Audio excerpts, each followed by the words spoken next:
Drejtori i Zyrës për Kosovë dhe Metohi Petar Petković e vlerësoi si pozitive faktin që Ministri i Mbrojtjes i Kosovës Ejub Maqedonci dëgjoi me vëmendje mesazhet e presidentit Aleksandar Vučić duke theksuar se Beogradi e di se çfarë dëmton më shumë Prishtinën. Maqedonci ende jeton në një realitet paralel, kështu që mendojnë se ashtu quajtura Kosova është diçka më shumë se sa një projekt i dështuar që nuk njihet nga më shumë se gjysma e botës. Beogradi sigurisht që nuk do të pyes Maqedoncin nëse do të investoj në burimet e tyre dhe të mbroj popullin e vet, shkroi Petković në rrjetin social X. Maqedonci me rastin e deklaratës së presidentit Vučić për statusin kushtetues të Kosovës brenda Serbisë dhe njoftimit për forcimin e ushtrisë së Serbisë, njoftoi mbrëm se edhe Kosova do të forcojë kapacitetet e saj mbrojtëse.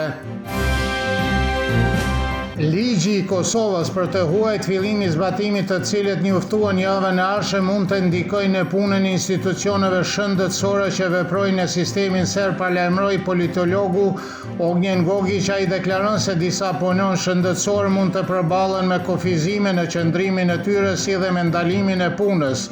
Në kuptimin e këtij ligji ata bëhen të huaj dhe koha që mund të kalojnë në Kosovë është e kufizuar me ligj.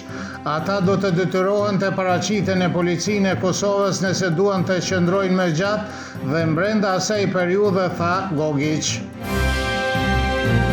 Profesori i Fakultetit të Mjekësisë në Mitrovicën e Veriut Aleksandar Bozhovi shprehu shqetësimin para fillimit të zbatimit të ligjit për të huajt dhe automjetet i paralajmëruar për 15 mars. Bozhovi theksoi se këto ligje ndikojnë te punonësit dhe pacientët e KBC-s Mitrovica e Kosovës në dy drejtime. Problemi i parë, thot ai, është ardhja në punë e mjekëve dhe stafit mjekësor që nuk kanë dokumentet të Kosovës, ndërsa problemi i dytë është transporti i pacientëve, sepse të gjitha institucionet mjekësore kanë targat e qyteteve të Serbisë qendrore. Gjykimi i Zoran Kostićit dhe Dragan Milovićit të akuzuar për krime lufte kundër civilëve në zonën e Vushtrisë në vitin 1999 vazhdoi në gjykatën themelore në Prishtinë duke u përgjigjur pyetjeve të prokurorit. Zoran Kostić theksoi se në kohën e konfliktit në Kosovë jetonte në Kurshumli dhe se vinte në Prilluzhje për të vizituar të afërmit e tij dhe ai tha gjithashtu se nuk kishte veshur kurrë uniformën e policisë ose ushtarake serbe dhe se nuk kishte dhënë kurrë intervistë për ndonjë stacion televiziv në lidhje me luftën. Ai deklaroi gjithashtu se nuk lëvizte nëpër Vushtri kur duke i dhënë fund kështu mbrojtjes së tij. Presidenca e Kosovës dënoi fjalimin që bën thirrje për vrasjen e presidencës Vjosa Osmani sipas përgjigjes kur fjala pushkatim përdoret në debatin politik është gjuhë e rrezikshme që nxit urrëtia dhe normalizon dhunën politike. Kosova nuk është dhe nuk duhet të jetë kurrë një vend ku aktivistët politikë u japin dënime me vdekje figurave të zgjedhura nga qytetarët. Për dekada të tëra debate publike kanë qenë plot me etiketime, shpifje dhe linçime, thuhet në këtë deklaratë.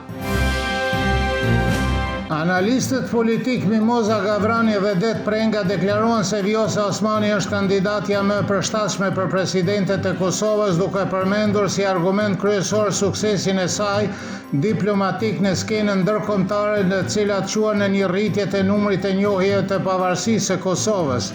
Dekreti i presidencës Vjosa Osmani për shpërbërjen e parlamentit në Prishtinë vazhdon të shkaktoj polemika ligjore dhe politike për shkak të interpretimeve të ndryshme nëse Kosova do të shkojë në zgjedhje të reja dhe analistët në përgjithësi vlerësojnë se thirrja zgjedhje nuk do të përshtatej Kosovës në këtë kohë dhe presin që gjykata kushtetuese e Kosovës të sqarojë drejtimin e mëtejshëm të ngjarjeve politike.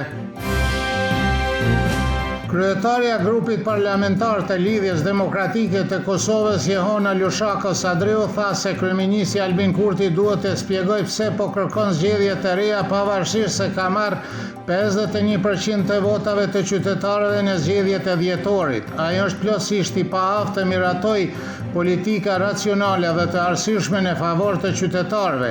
Ai harron se qytetarët i besuan qeverinë për të bërë gjëra të mira për qytetarët, tha Lushaku Sadriu, siç raporton Klan Kosova.